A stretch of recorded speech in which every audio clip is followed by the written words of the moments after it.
Hello everyone, ये lecture second है CSAT के लिए। कल हमने डायरेक्शन एंड डिस्टेंस का जो टॉपिक है वो स्टार्ट किया था। हमने बहुत सारे बेसिक इंपॉर्टेंट पॉइंट्स पढ़े। जिन्होंने वो लेक्चर नहीं देखा है आप प्लीज़ पहले वो लेक्चर देखिए, क्योंकि जो आगे हम क्वेश्चन करने जा रहे हैं उसी के बेसिस पे हम वो आप क्वेश्चन सॉल्व कर सकते हैं। तो कुछ इंपॉर्टेंट पॉइंट्स रह गए हैं इस चैप्टर में, आज वो हम कंप्लीट करेंगे। थोड़े से ही इंपॉर्टेंट पॉइंट्स हैं अब, तो उसके बाद कल हम आपको सम 10 to 20 questions I will provide you and you just try to solve those. And अगर आपको कोई भी कन्फ्यूजन अभी भी लग रहा है इस टॉपिक में तो आप वो कमेंट सेक्शन में लिख दीजिए। ये बहुत ही ज़्यादा इजी टॉपिक है, इसलिए हमने स्टार्ट किया था यहाँ से, सो दैट कि आप कॉन्फिडेंस फील करो उसी सेट में। So let's begin. जो अभी आज वाला जो इम्पोर्टेंट पॉइंट है उसमें सबसे पहली एक बात आपको याद रखनी है। जो डायरेक्शंस के क्वेश्चंस हैं इनमें आपको डिस्प्लेसमेंट निकालनी होती है।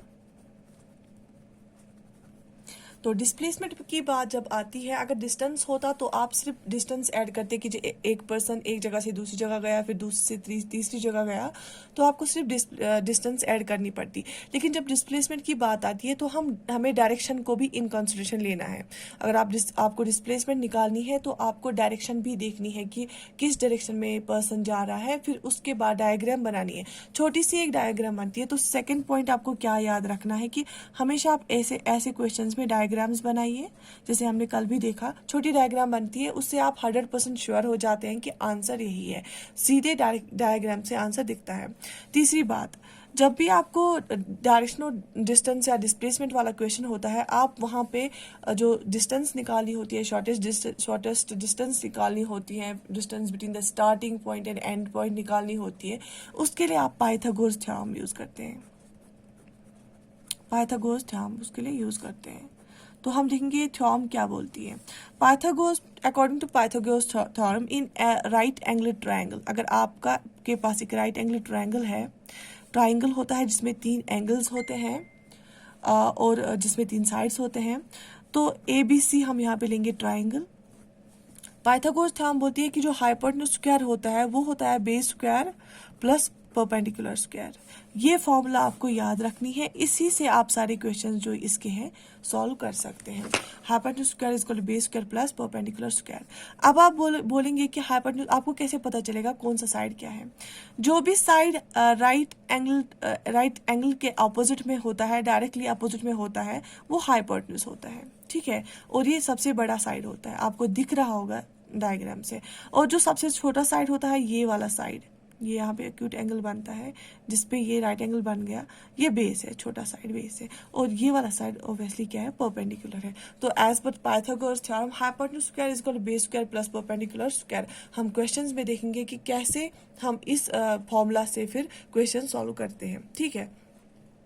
इसके बाद चौथा इंपॉर्टेंट पॉइंट आपको क्या याद रखना है, जो डायरेक्शंस के क्वेश्चंस है उसमें आपको शैडोज वाले क्वेश्चंस भी आते हैं। तो उसके लिए आपको 2 बातें याद रखनी है। अगर आपको क्वेश्चन में मॉर्निंग टाइम बताया गया है, दैट मीन्स सनराइज होगा, या सीधे सनराइज का बताया गया है, ऐसे सनराइज है, दैट मीन्स सनराइज होता है ईस्टर्न डायरेक्शन से, ईस्ट साइड से होता है।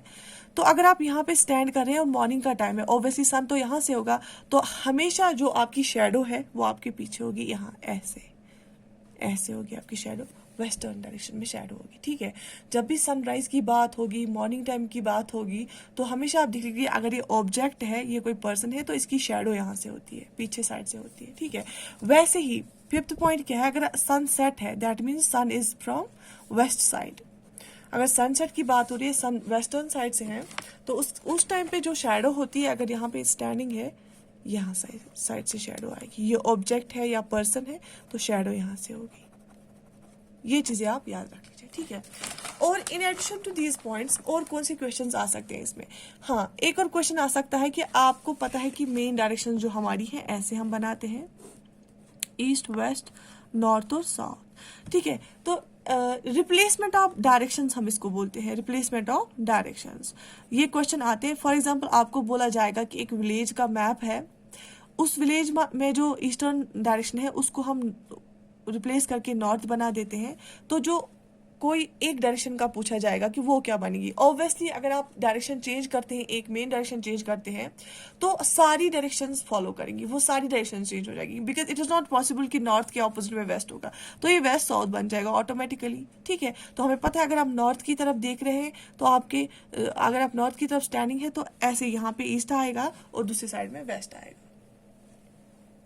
ठीक है, क्योंकि आपको पता है जब आप ईस्टर्न साइड से स्टैंड करते हैं, ईस्टर्न साइड से आपके लेफ्ट में नॉर्थ होता है और राइट में साउथ होता है, तो उस हिसाब से फिर ये ईस्ट बनेगा, ऑब्वियसली ईस्ट के ऑपोजिट में वेस्ट होता है। तो ऑब्वियसली ये वाली डायरेक्शन का भी कभी बोल सकते हैं, जो ये नॉर्थ ईस्ट डायरेक्शन है, इसको हम चेंज करेंगे। तो रिप्लेसमेंट ऑफ डायरेक्शंस में यही होता है कि जो कोई भी डायरेक्शन को चेंज किया जाएगा और बोला जाएगा आपको दूसरी वाली कोई डायरेक्शन जो होगी वो क्या बनेगी। ठीक है, ये सारा जो है ये आप अप्लाई जब क्वेश्चंस में करेंगे आपको पूरा समझ तभी आएगा। और एक क्वेश्चन आ सकता है, और क्या क्वेश्चन इसमें आ सकता है, वो है क्लॉक्स का। ऐसे क्लॉक है ये फॉर एग्जांपल आवर हैंड है क्लॉक का, जो घंटे हमें बताता है, और ये मिनट हैंड है जो मिनट्स बताते हैं। ठीक है, it's 12 here, it's here this 3, that means 12:15 बजे है इस पे। तो अगर आपका ये ऐसे कुछ दिया हुआ है और फिर बोलते हैं कि जो आर हैंड है उसके ऑपोजिट में कौन सी डायरेक्शन होगी, कुछ टाइम बोला गया होगा, जब आपके पास टाइम होगा तो आप आर हैंड और मिनट हैंड को क्लॉक में रख सकते हैं। उसके बेसिस पे आपको बताना है कि कौन सा जो ये है मिनट हैंड या आर हैंड है वो किस डायरेक्शन में है, या आर हैंड और मिनट हैंड के ऑपोजिट में कौन सा डायरेक्शन है। ये कुछ ही पॉइंट्स रह गए थे, यही सारे इंपॉर्टेंट पॉइंट्स है। और जो कल के पॉइंट्स है, ये सारे जो पॉइंट्स है इसमें सारे डायरेक्शंस और डिस्प्लेसमेंट बैठ के क्वेश्चंस को आप सॉल्व कर सकते हैं। अगर आपको अभी भी कुछ कन्फ्यूजन है तो आप कमेंट सेक्शन में लिख दीजिए।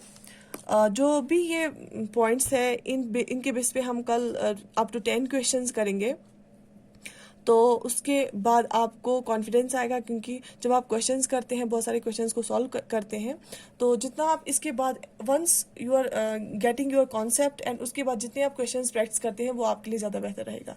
तो इसके बाद हम एक और टॉपिक स्टार्ट करेंगे स्पीड एंड डिस्टेंस का। आई होप कि आपको वीडियो अच्छा लगा होगा, तो I wish you all the best. Thank you.